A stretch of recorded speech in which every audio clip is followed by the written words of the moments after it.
जिस तेजी से हमने काम किया है, हम लोग पंक्चुअलिटी से काम कर रहे हैं। आप पढ़ाना शुरू करिएगा उसी पंक्चुअलिटी से। और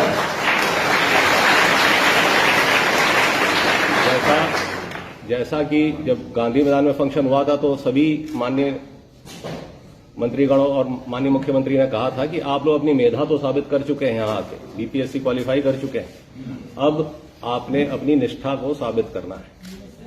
स्कूल जाना है, टाइम से मेहनत से रुक के पढ़ाना है, बच्चों को अच्छी तरह पढ़ाना। आप देखेंगे यहाँ गरीबों के बच्चों को काफी समस्याएं, वैसी लिख पढ़ नहीं पा रहे, वो सुविधा उनके पास नहीं है जो एक अमीर या मध्यम वर्ग के परिवार के बच्चे को होती है।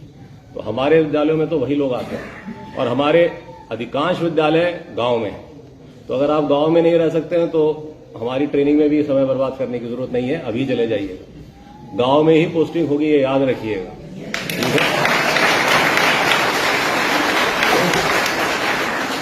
आप ये सोचें कि मुजफ्फरपुर टाउन में पोस्टिंग होगी तो ये नहीं होगा। आप सबको मुजफ्फरपुर जिला ही मिला है बीपीएससी से, तो टाउन में नहीं होगा, गांव में होगा। ठीक, कहीं भी हो जाएंगे। और गांव में हमने ये बड़ी खुशी की बात है कि कहीं भी होगा जाएंगे। और हमने कह रखा है कि गांव स्कूल के 10-12 किलोमीटर के अंदर ही रहना है। तो बहुत सारे टीचर तो 2-4 किलोमीटर के अंदर अब रहने लगे। आपके जो पुराने बैच के बीपीएससी के लोग हैं, आप उनसे बात करेंगे, वो तो स्कूल के अगल बगल ऑलरेडी घर उन्होंने ले लिया है और रहने लगे हैं और बड़ा अच्छा पढ़ाते हैं। और जनता में बड़ा उत्साह है। आपके जो बीपीएससी से जो टीचर आते हैं, बच्चे खड़े होकर बड़ी तारीफ करते हैं आप लोगों की। तो मुझे बड़ी खुशी है कि आप में उत्साह है और मैं किसी तरह का आपको भुलावा में नहीं रखना चाहता हूं। पोस्टिंग्स गांव में ही होंगी और हमारे गांवों में हर जगह सड़क है। ऐसा नहीं है कि कोई गांव मेन रोड पे ही पोस्टिंग चाहिए, ये नहीं होना चाहिए। बाकी गांव में आने जाने की सुविधा रहती है।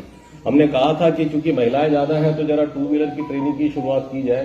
तो स्कूटी की ट्रेनिंग शुरू हो गई, तो हम लोग आपको स्कूटी की ट्रेनिंग भी दे देंगे ताकि आपका आना जाना जो है आप आत्मनिर्भर हो सके। ये भी हम लोग के लिए गर्व की बात है।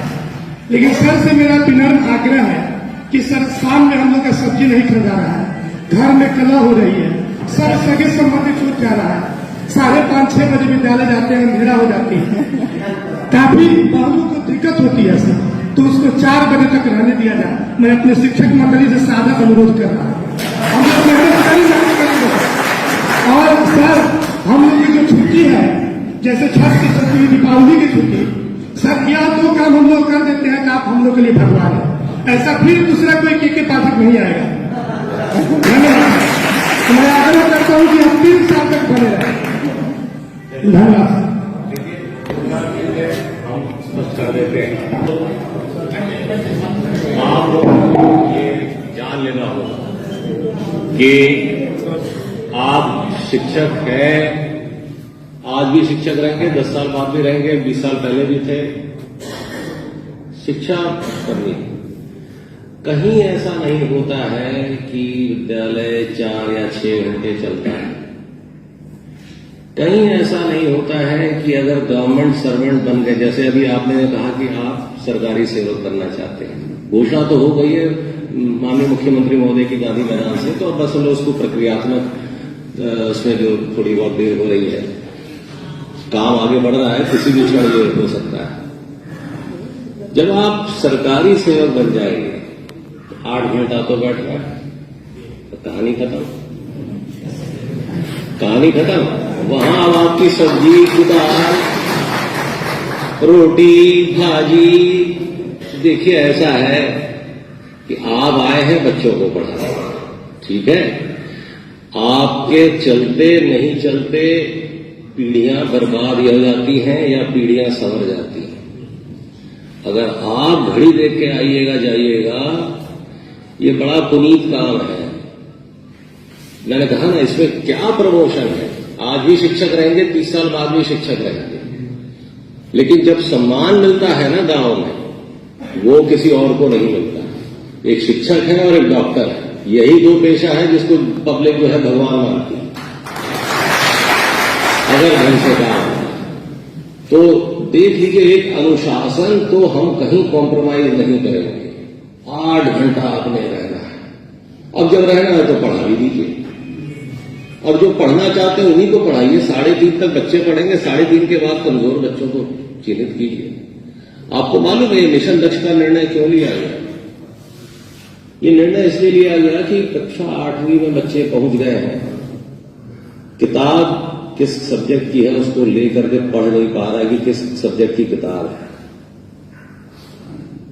पिताजी क्या करते हैं? मजदूर। अब वो 8वीं में पहुंच गया है, कुछ नहीं पढ़ पा रहा, तो कलेक्टर तो बनेगा नहीं, मजदूर ही बनेगा। तो मजदूर का बेटा अगर मजदूर बनेगा तो हम आप क्या कर रहे हैं? 50,000 करोड़ रुपए बजट है शिक्षा विभाग का, सब गड्ढे में जा रहा है। जो पढ़ रहा है वो इस वजह से नहीं पढ़ रहा है कि हम आप हैं, वो इसलिए पढ़ रहा है कि उसने माँ बाप ने ट्यूशन अफोर्ड कर सकते हैं, वो ट्यूशन चला रहे हैं, कोचिंग कर रहे हैं। आप अपना दिन याद कीजिए, हम लोग अपना दिन याद करें। जब हम स्कूल से आते थे तो हमारे पिताजी पढ़ाते थे, बड़े भाई बहन सब पढ़ाते थे, तभी हम लोग पढ़े लिखे हैं। हमारे गांव में या हमारे परिवार में हमारा एक अभिभावक या दोनों अभिभावक पढ़े लिखे होते हैं। विद्यालय से छूट के आते थे तो पढ़ाया जाता था। लेकिन जो अनपढ़ माँ बाप हैं उनका तो कोई सहारा नहीं है, वो खुद ही पढ़े लिखे नहीं है। उन्होंने सरकार की बात मान के अपना बेटा स्कूल भेज दिया और बदले में हमने क्या किया? वो 8वीं तक पहुंच गया और कुछ नहीं पढ़ पा रहा। ये किसका फेलियर है? आपका है, हमारा है। तो ये नहीं होना चाहिए।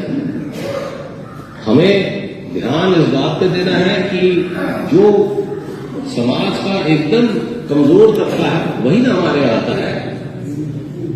उनमें से अधिकांश के माँ बाप नहीं पढ़ पाते हैं। कोई मजदूरी कर रहा है, कोई दिल्ली में है, कोई बंबई में है, कोई गुजरात में है, कोई कहीं है।